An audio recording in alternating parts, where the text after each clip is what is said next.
Good morning. This is Father Stephen Kelly from St. John's Church in Detroit. We're continuing our series of daily morning meditation, where we generally look at one or another of the lessons that are assigned for morning or evening prayer, what is known as the daily office lectionary. And today for Thursday, let's take a look at the lesson that's assigned for evening prayer from St. Matthew's Gospel. We actually hear this lesson quite often as one of the choices for reading for women saints out of what is known as the American Missal. And so when we use that for weekday services, frequently this lesson is assigned. So let's take a deep dive into it, or at least a 4.5-minute deep dive into it. Matthew 25, beginning at verse 1.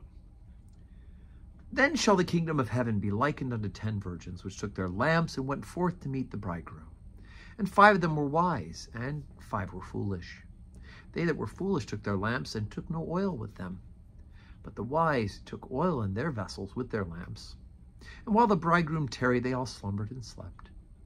And at midnight there was a cry made, Behold, the bridegroom cometh, go ye out to meet him. Then all those virgins arose and trimmed their lamps. And the foolish said unto the wise, Give us of your oil, for our lamps are gone out. But the wise answered, saying, Not so, lest there be not enough for us and you. But go ye rather to them that sell, and buy for yourselves. And while they went to buy, the bridegroom came, and they that were ready went in with him to the marriage, and the door was shut. Afterwards came also the other virgins, saying, Lord, Lord, open to us. But he answered and said, Verily I say unto you, I know you not. Watch therefore, for you know neither the day nor the hour wherein the Son of Man cometh. Okay, so our first instinct is to think, well, why don't they share? Right? That's not nice of them, right? We learn from kindergarten upwards that it's nice to share. Maybe we learned that even before kindergarten, that we should share with each other. Right? Share our toys, share our things. But that's not what this is. Again, it's a parable. That's not what this parable is about. The parable is not about sharing. And yes, if you have of the world's goods, you have food and you have things, and there are people who don't, you should be sharing those things. But this is not about the oil and the lamps. It's about preparation, right? Jesus uses this example about these women who are the example of the church, that Jesus is the groom and the church is the bride, right? The church is one of the images of the church is it's the bride of Christ, and Jesus is the groom.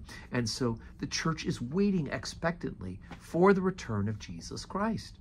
And so it is that we must be ready. And that is symbolized in this parable with the oil, right? The wise ones have a supply of the oil. They are ready. So we are doing the things in our lives. And of course, this kind of jumps ahead to Advent, doesn't it? I don't want to spoil it for you, but Advent in December, those weeks right before Christmas, we talk about that preparation for the return of Jesus. It's good all year round. And so the wise virgins of this story represent those in the church who are actively preparing for the return of Jesus Christ. We are being filled up spiritually. We are doing the works that God would have us do in the community to spread the good news and to spread his love and to remind people of his grace and forgiveness. Those are people who brought oil with their lamps. The foolish ones are just kind of muddling along. I mean, who in the world would come and not bring oil for a lamp, right? So the same is true as why would we not be preparing for the return of Jesus Christ? That is what we are to be doing. We're to be living lives in preparation, because you never know when you're going to meet Jesus. He could come back before you see the end of this particular morning meditation, or you could die and go to be with him, right? Either way, the end is nearer 1 second at a time than it was before. And so we need to be prepared. We need to be ready, like the wise and not the foolish. I find especially hard to swallow at the end, where it says, afterwards came the other virgins, like they went out and they did the last minute preparation, thinking, I can get it in under the wire, and the door's already been shut, and they knock, and he says, Lord, Lord, open to us. And he said, Verily I say unto you, I know you not. And what a terrifying thought, that at the end of time, we would not be recognized by Jesus. Let's stay on the path, folks. Let's stay in his grace and favor, and not be in denial, not be unprepared. So today is Thursday, and for Thursday we have our 10:30 Holy Communion service. We have some time beforehand for adoration, and then we'll have benediction afterwards, but 10:30 for Thursdays. And then, of course, evening prayer is at 4 o'clock. And I do hope that you can join us in church or on this live stream. May your Thursday be full of blessings.